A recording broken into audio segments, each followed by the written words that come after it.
जो मुंह से ब्राह्मण पैदा हुआ, भुजाओं से क्षत्रिय, पेट से उदर से वैश्य और पैरों से शूद्र। लेकिन जो समाज का संचालन है, ये वर्ण व्यवस्था बनी ऋग्वेद से।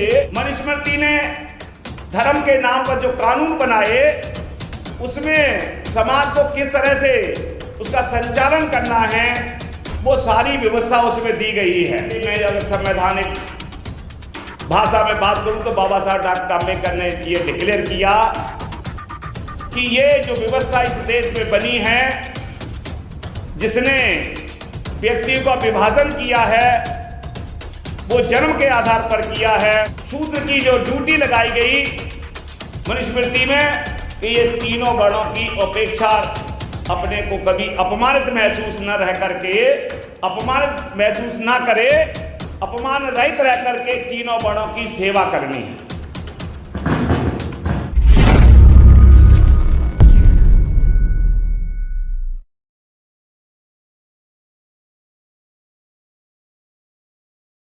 करते हुए आज के इस 2 दिवसीय इंसाफ के तीसरे राष्ट्रीय अधिवेशन का उद्घाटन सत्र, जिसकी अध्यक्षता इंसाफ के राष्ट्रीय अध्यक्ष माननीय अमृतलाल सुरजीत सिंह जी, हमारे दूसरे सह उद्घाटक वीर सिंह बहुत जी और मंच पर आसीन हमारे दूसरे साथी, हॉल में बैठे हुए सभी इंसाफ के, बामसेन के सभी कार्यकर्ता, महिलाओं, बच्चों।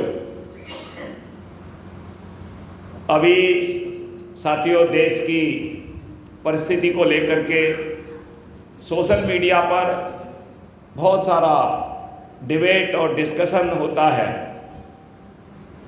और ऐसी बाढ़ सी आ जाती है, लगता है पता नहीं क्या कुछ होने वाला है,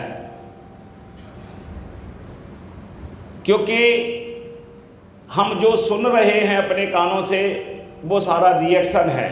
कोई एक्शन कर रहा है और ये हमें टेस्ट करता है कि हम एक्शन करेंगे और कोई न कोई रिएक्शन, और रिएक्शन क्या आएगा उन्हें पता है सब कुछ।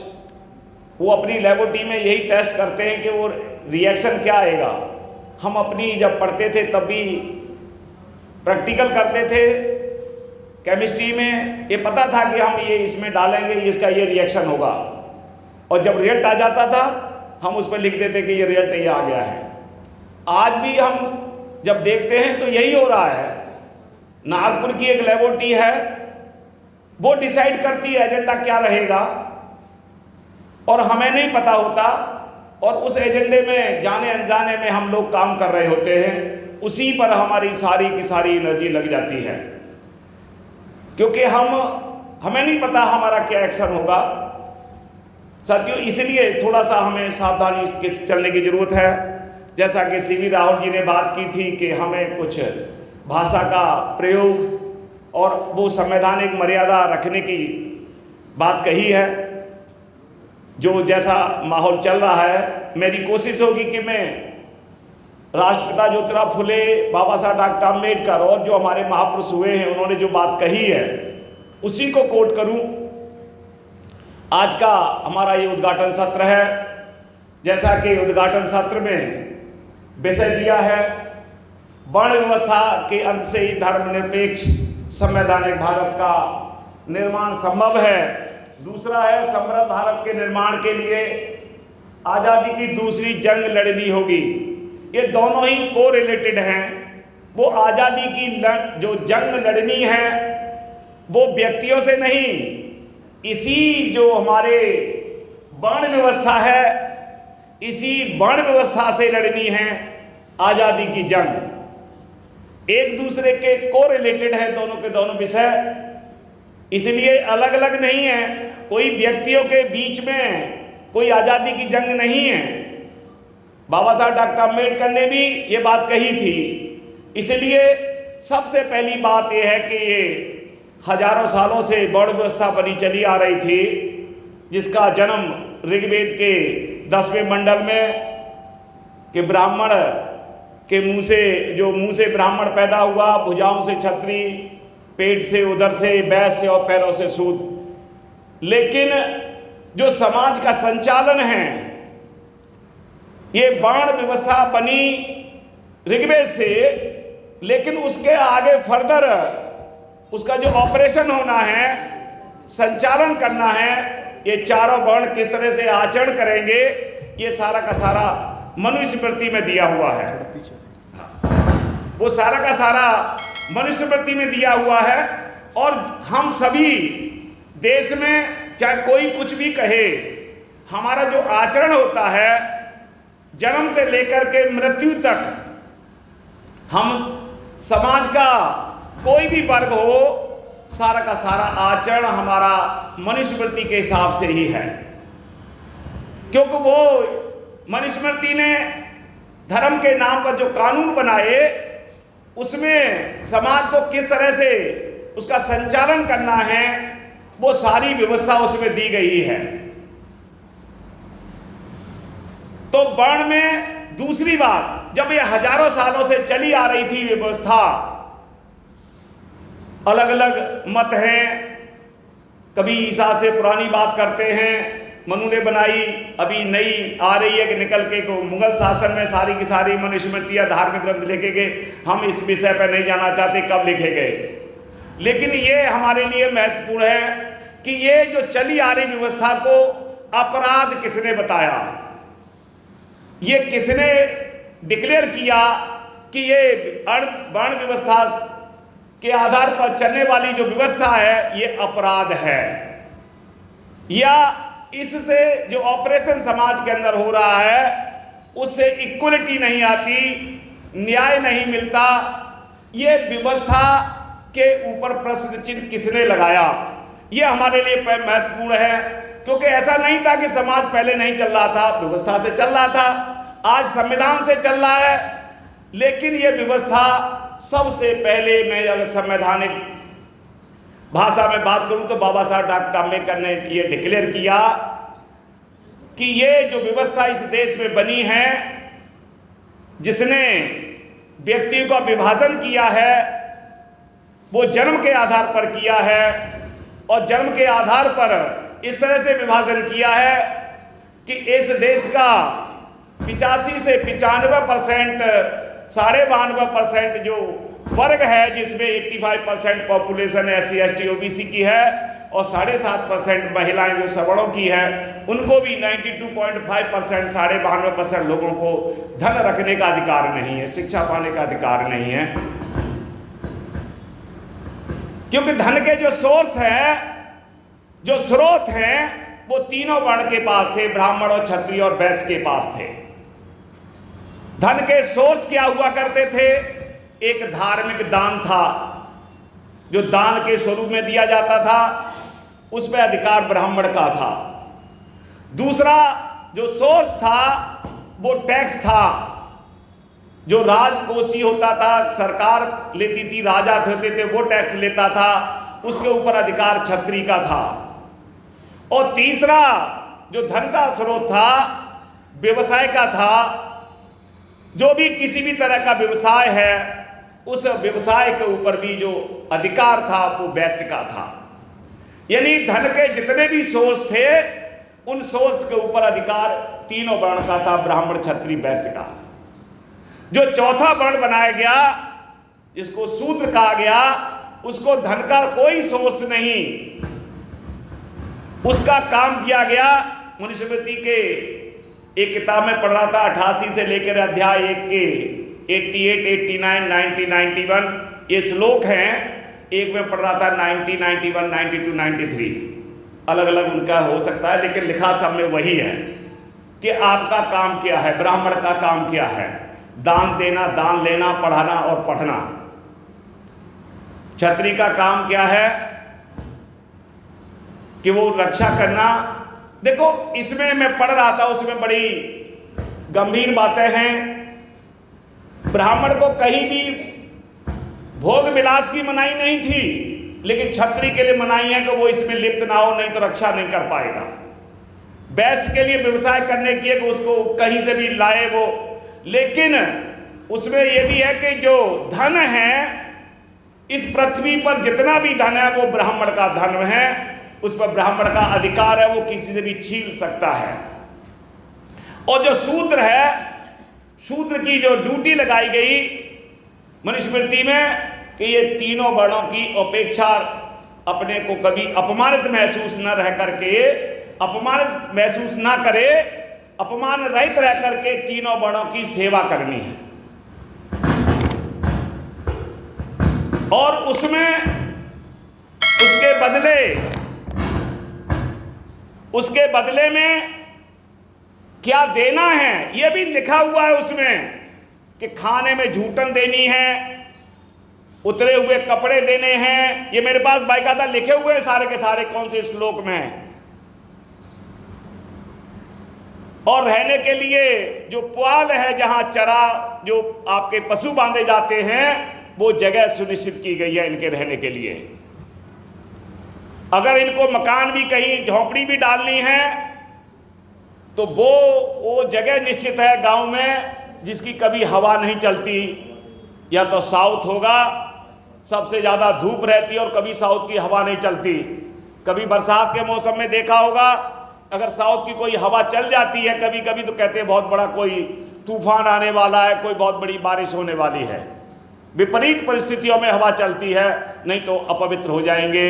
ये सारी मैं इसलिए कह रहा हूं। दूसरी बात, महिलाओं के लिए भी लिखी गई कि जो ब्राह्मण है, आज हमारे समाज में हम देखते हैं बहुत सारे रेप होते हैं, महिलाओं के साथ बलात्कार होते हैं, लेकिन जो बलात्कारी है उसको अपराध बोध नहीं होता कि मैंने कोई अपराध किया है।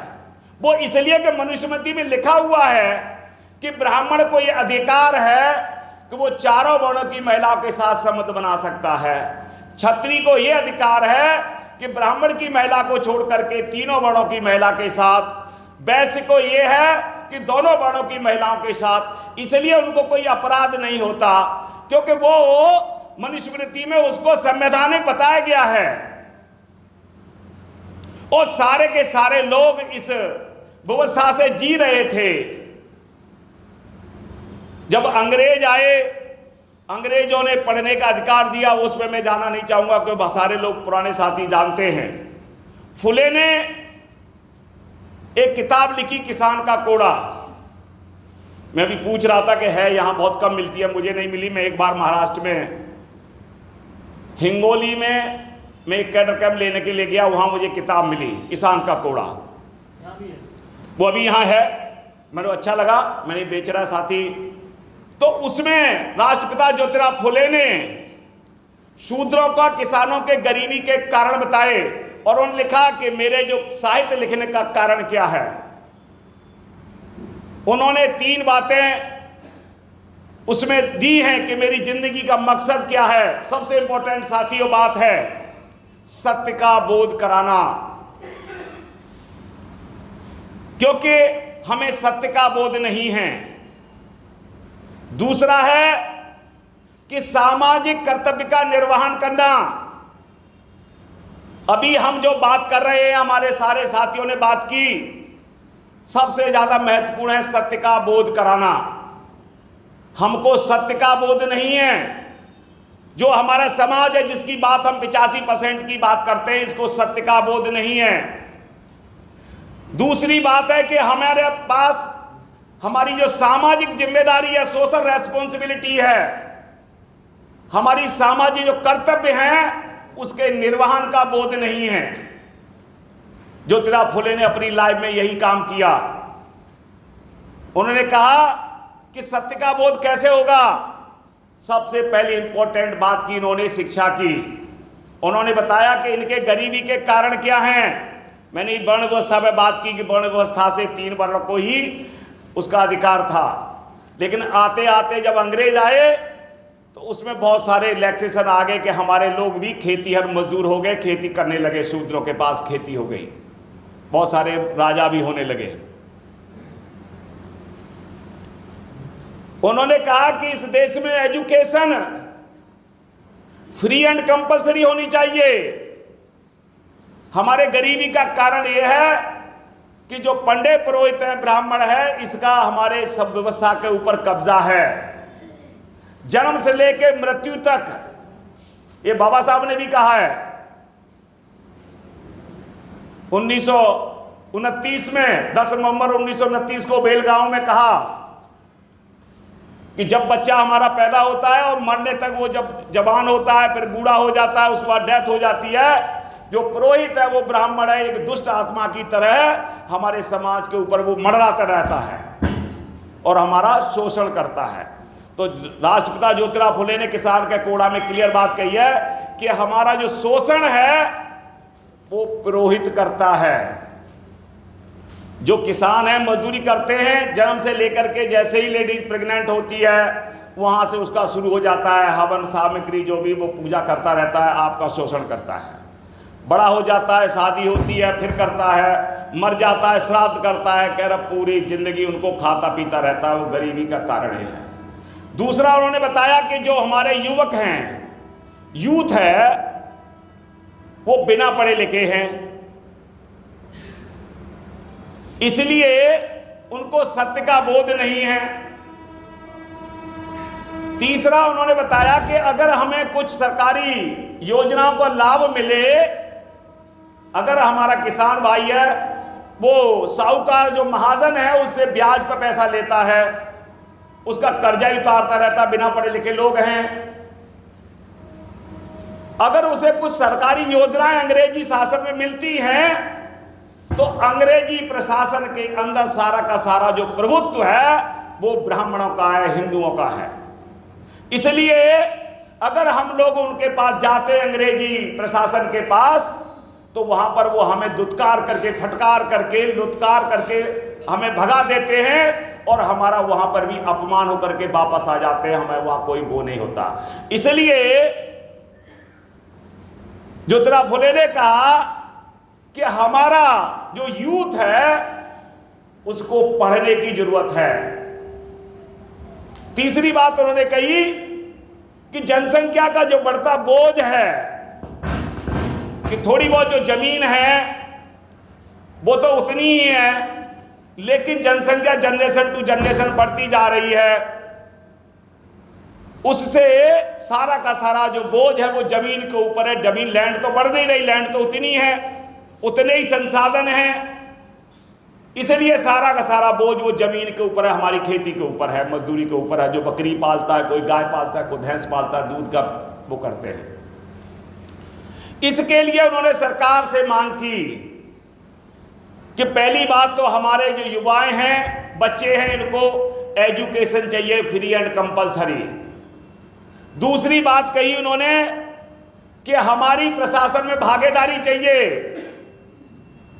जिससे कि अगर हमारे बच्चे वहां पर नौकरी करेंगे और हमारा कोई आदमी, हम अगर जाते वहां पर प्रशासन के पास अपनी समस्याओं को लेकर के, तो वो हमारा बैठा हुआ बच्चा हमारी समस्या को समझ सकता है, वो हमें दुत्कारेगा नहीं, वो हमारी जो परेशानी है उसको आगे ले जा करके जाएगा और सरकार से जो सुविधाएं मिलती है उसका लाभ मिल सकेगा।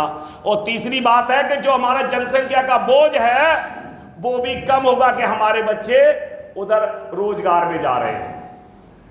तीसरी बात उन्होंने कही कि जब पढ़ लिख जाएंगे वो, उनको जब एजुकेट हो जाएंगे तो ये जो पुरोहितों का, ब्राह्मणों का जो षड्यंत्र है उसको वो समझ जाएंगे, उनको सत्य का बोध हो जाएगा और फिर उनके अंदर जो सामाजिक जिम्मेदारी है उनकी, कि हमने अपने परिवारों को, अपने समाज को इस षड्यंत्र से कैसे निकालना है।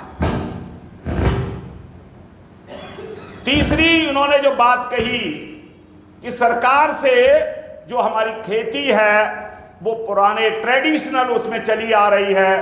इंग्लैंड में जहां पर ये सरकार है, जहां की ब्रिटिश की, वहां बड़ी बड़ी यूनिवर्सिटीज हैं, नई नई टेक्नोलॉजी आ रही है। हमारे एग्रीकल्चर एरिया में भी नई नई टेक्नोलॉजी आनी चाहिए और हमारे बच्चों को वहां पर यूनिवर्सिटीज में भेजना चाहिए, जो हमारी खेती को समझते हैं और वहां की टेक्नोलॉजी को समझेंगे। नए नए दूध के एरिया में नए नए आविष्कार होने चाहिए। ये ज्योतिराव फुले ने किसान के कोड़ा में 1882 में साथ ये किताब लिखी थी। आप सोच सकते हैं